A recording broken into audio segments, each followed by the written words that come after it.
ৰাজ্যজুৰি গণতান্ত্ৰিক অহিংস পন্থাৰে অনশন কাৰ্যসূচী ৰূপায়ণ কৰি থকা সোণম ৱাংচুক ডাঙৰীয়াৰ যি আন্দোলন সেই আন্দোলনৰ প্ৰতি সহমৰ্মিতা আমি প্ৰকাশ কৰিছোঁ আৰু এই সহমৰ্মিতা প্ৰকাশৰ লক্ষ্যৰে সৈতে সেই উদ্দেশ্যৰ সৈতে সদৌ অসম ছাত্ৰ সন্থাৰ আহ্বানত সমগ্ৰ অসমৰ সকলো জিলা সদৰত মন শিখা প্ৰজ্বালন কাৰ্যসূচী ৰূপায়ণ কৰা হৈছে। এই কাৰ্যসূচীৰ যোগেদি আমি মত চিন্তা আদৰ্শৰ প্ৰশ্ন আৰু পাৰ্থক্যক একাষৰীয়া কৰি আমি যদি সকলোৱে একমতে নিজক প্ৰশ্ন সোধোঁ যে সোণম ৱাংচুক ডাঙৰীয়াই যিটো বিষয়ক লৈ সংগ্ৰামত ব্ৰতী হৈছে দেশৰ কোটি কোটি ছাত্ৰ ছাত্ৰীৰ ভৱিষ্যতক লৈ জড়িত হৈ থকা এটা বিষয়,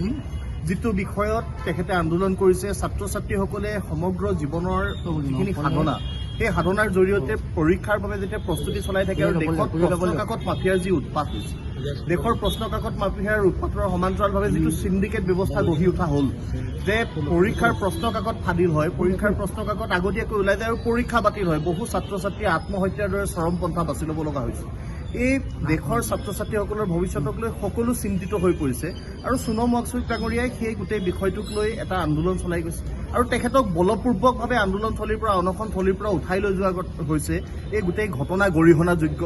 চৰকাৰে এই গোটেই বিষয়টো অহংকাৰৰ পৰিৱৰ্তে তেওঁলোকে আলোচনাৰ দুৱাৰ মুকলি কৰিব লাগিছিল। চৰকাৰে তেওঁলোকে স্বৈৰতন্ত্ৰ প্ৰদৰ্শন কৰাৰ পৰিৱৰ্তে গণতান্ত্ৰিক দেশৰ এখন নিৰ্বাচিত চৰকাৰ হিচাপে তেওঁলোকৰ যিটো দায়িত্ব আৰু কৰ্তব্য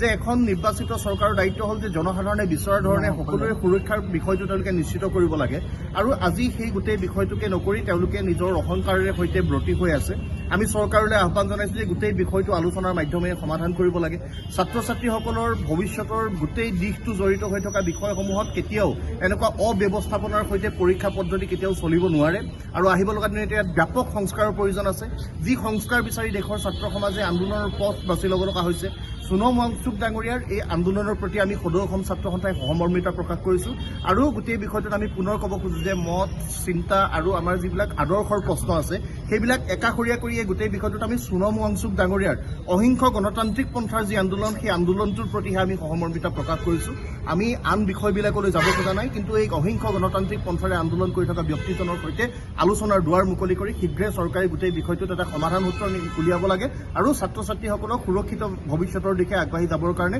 শৈক্ষিক ক্ষেত্ৰখনত এটা যিকোনো খবৰৰ বাবে যোগাযোগ কৰক আমাৰ এই নম্বৰত 9181 307 2221।